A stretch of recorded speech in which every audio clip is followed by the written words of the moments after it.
What is going on, YouTube? I'm probably going to start making videos every Friday. Just a recap of what's going on in the boxing community. And I wanted to talk about, well, the main focus I wanted to talk about this video is Devin Haney versus Garcia. First of all, I was very upset because I didn't win either of my bets. My bet was Ryan KO or a Devin Haney unanimous decision. And I said this many times on my TikTok that Devin Haney was going to box Ryan's ears off. And I was nothing close to being true, nothing close to being correct. Listen, man, no excuses of anything. Why would Haney go in there and go toe-to-toe with Ryan Garcia? Like, who told him that?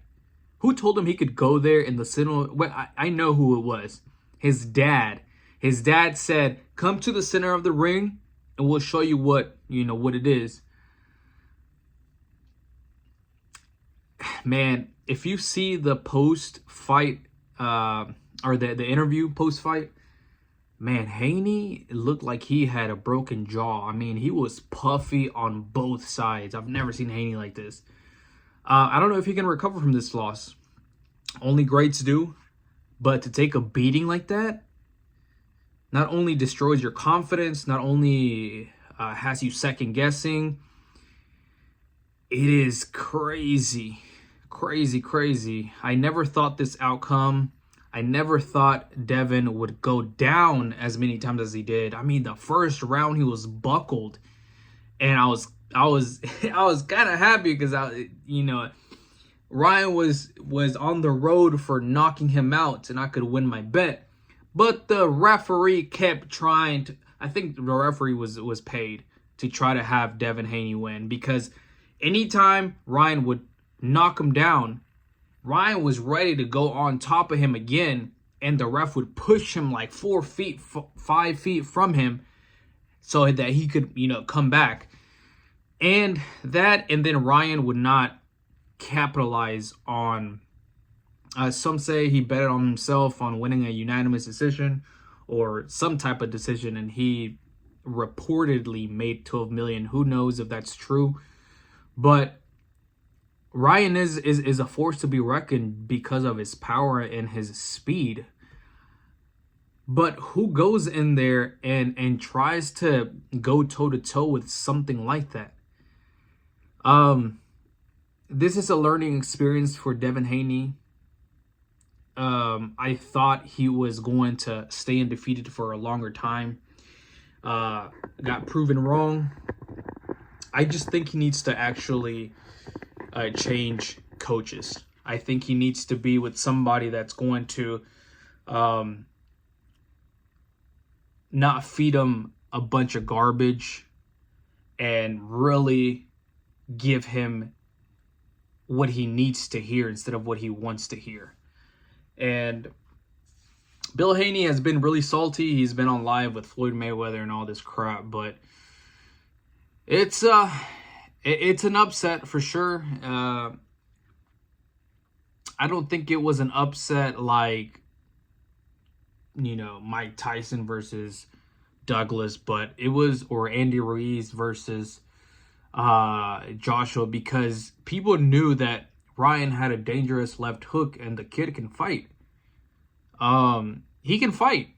He can totally fight. I just didn't think Devin Haney would feed into all of this. Now, let's talk about the weight. Ryan Garcia, why was this fight signed for 140 if you weren't going to make 140? Devin Haney is a true professional, came down to 140, but that's not an excuse.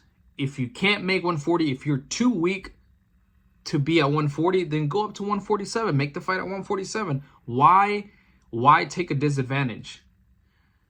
Right? Ryan Garcia says he couldn't go below 143. He's moving up to 147. But why would you sign a fight at 140 if you're not going to make 140? And you knew that your opponent was going to be professional enough to make 140, so he was going to be weaker. That's just a fact. That's just a fact. When they deplete each other, if Ryan would have depleted himself down to 140, I don't think the outcome was going to be a lot different. But I think Ryan would have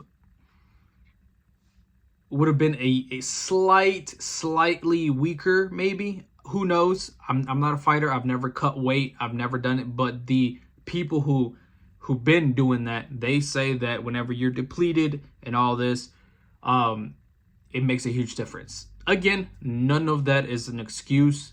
Devin Haney got beat up fair. Well, I wouldn't say fair, but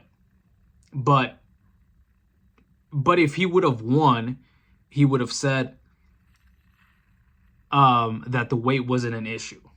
So just keep that in mind. If Devin Haney would have won, he wouldn't have brought up the weight situation.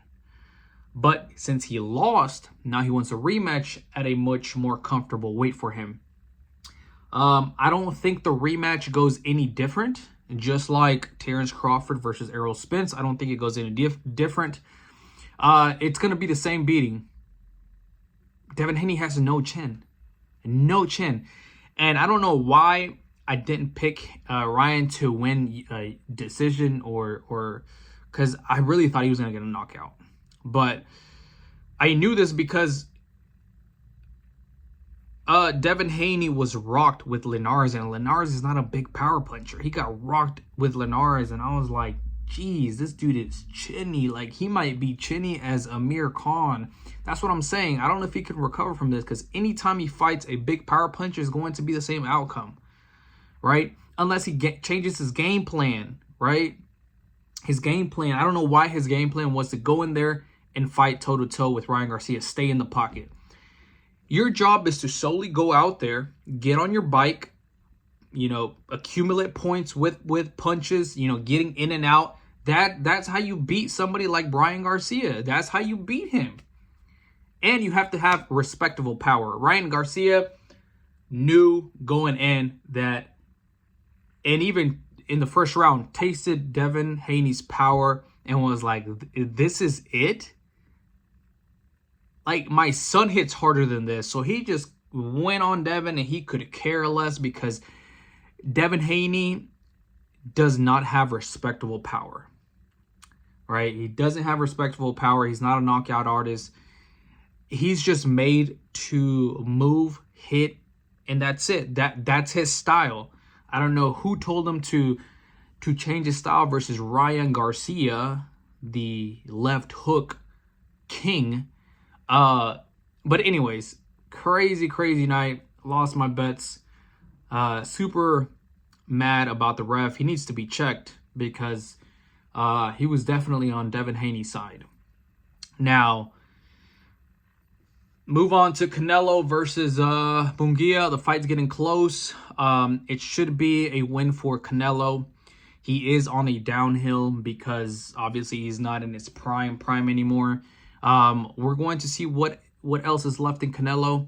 We're going to see what Munguia's really about. Hopefully he's not just going in there for a paycheck, just like any other fighter that goes in there except Caleb Plant. It looks like he really wanted to hurt Canelo, but he just didn't have the pop. He didn't have the respectable power. But Munguia, we're going to see, he's being trained by Freddie Roach, one of the best coaches with an aggressive style. And we're going to see what happens. There's a lot of things in Munguia's favor, like the youth, the size, the power.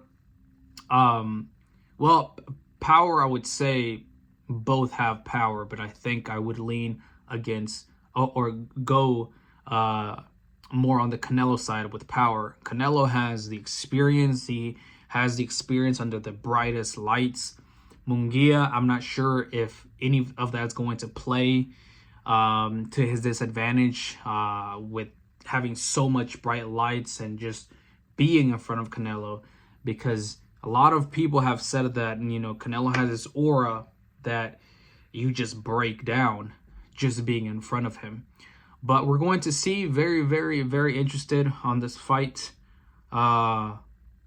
Mexico wins. Boxing wins. You know, we all wanted to see the Benavidez fight, but that's not happening at all or anytime soon. I think Canelo is waiting for Benavidez to outgrow 168 so he doesn't have to fight him. But yeah, Terrence Crawford now fighting. We're going to talk about that on the next video. Pitbull Cruz is back as well. Andy Ruiz is back. Talk about that in the next videos.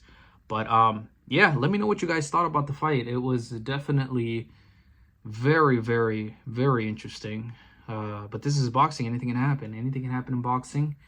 Upsets are not out the window, and they can always happen. Let me know what you guys think. Subscribe to the channel. Audio is going to get better. Everything is going to get better. But yeah, let me know what you guys think.